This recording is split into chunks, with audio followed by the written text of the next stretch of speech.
অপূর্ব সুন্দর একজন মহামানবের কথা আছে, ইউসুফ আলাইহিস সালাম। আমরা সূরা ইউসুফ পড়তে শিখি নাই এখনো।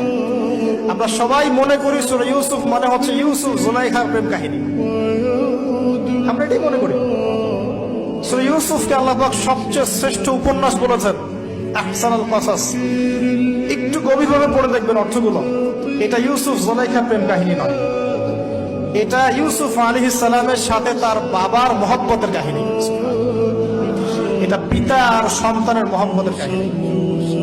এত মহব্বত যে সন্তান 20 বছর আগে হারিয়ে গেছে, যে সন্তান কূপ থেকে রাজপ্রাসাদে, রাজপ্রাসাদ থেকে জেলখানায়, জেলখানা থেকে আবার মিশরের গভর্নমেন্ট মানে পলিটিক্যাল পাওয়ার এসেছেন। বাবা কিন্তু এটা জানেন না, কিন্তু সন্তান যখন একটা জামা পাঠিয়ে দিচ্ছে, জামা, এই কমিজটা নিয়ে যাও, আমার বাবার চোখে দিও, বাবা দৃষ্টি ফিরে পাবে।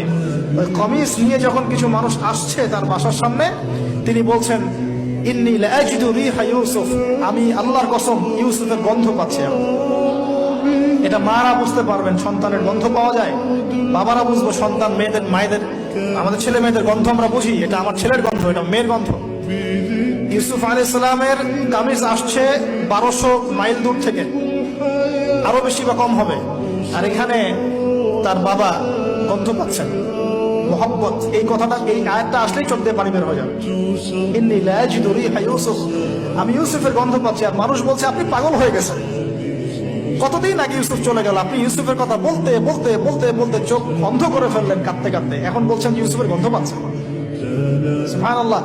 তো সূরা ইউসুফ পিতা আর সন্তানের প্রেম কাহিনী, মহব্বতের কাহিনী, ট্র্যাজেডি লাইফের।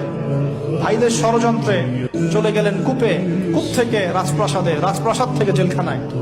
জেনার আহ্বান করছে তাকে, তিনি বলছেন, মাআযাল্লাহ, আমি আল্লাহর কাছে আশ্রয় প্রার্থনা করছি। এখানে আমরা সূরা ইউসুফ পড়তে গিয়ে ইউসুফ আলাইহিস সালামের বাহ্যিক সৌন্দর্য নিয়ে কথা বলি, তার চরিত্র, তার বাহ্যিক সৌন্দর্য অনেক বেশি সুন্দর। সূরা ইউসুফ আলাইহিস সালামের এই যে জেনা থেকে মুক্ত থাকার শিক্ষা, এটা যদি আমাদের যুব সমাজ নিতে পারে, ইনশাআল্লাহ অর্ধেক কাজ হয়ে যাবে ইনশাআল্লাহ। কত পার্সেন্ট যুবক আছে বলেন দেখি, একটু অনেস্টলি বলেন, সূরা ইউসুফ আলাইহিস সালামের মতো এরকম তাকওয়া, পরহেজগারিতা, জেনা মুক্ত জীবন যেমন করতে পারে। আমরা তো আরো ইচ্ছা করে প্রেম করি, অ্যাফেয়ার করি, রেপ করি, এই করি সেই করি। আর তাকে অফার করা হচ্ছে সম্ভ্রান্ত পরিবারের একজন রাজার স্ত্রী।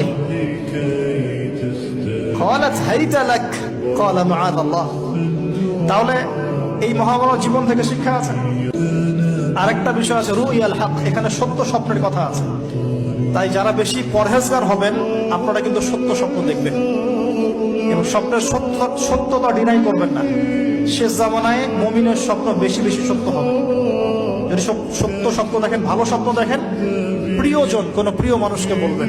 যদি দুঃস্বপ্ন দেখেন, খারাপ স্বপ্ন দেখেন, কাউকে বলতে যাবেন। এখানে পড়লে আপনি দেখবেন কাফেরের স্বপ্ন সত্যি হয়েছে। আরেকটা স্ট্র্যাটেজি আছে সূরা ইউসুফে, এর আগে একটা লেকচারে বলেছিলাম। ইউসুফ আলাইহিস সালাম এমন অর্থনৈতিক পরিকল্পনা গ্রহণ করেছিলেন, যার ফলশ্রুতিতে মিশরের লক্ষ লক্ষ মানুষ দুর্ভিক্ষ থেকে বেঁচে গেছে।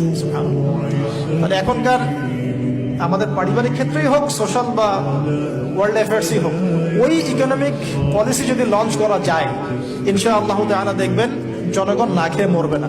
আর এই কথাটা আমি সবাইকে বোঝাতে পারি, বাংলাদেশের মানুষকে বোঝাতে পারি না। কারণ ইউসুফ আলাইহিস সালাম এখানে 7 বছর মেয়াদি একটা পরিকল্পনা নিয়েছেন।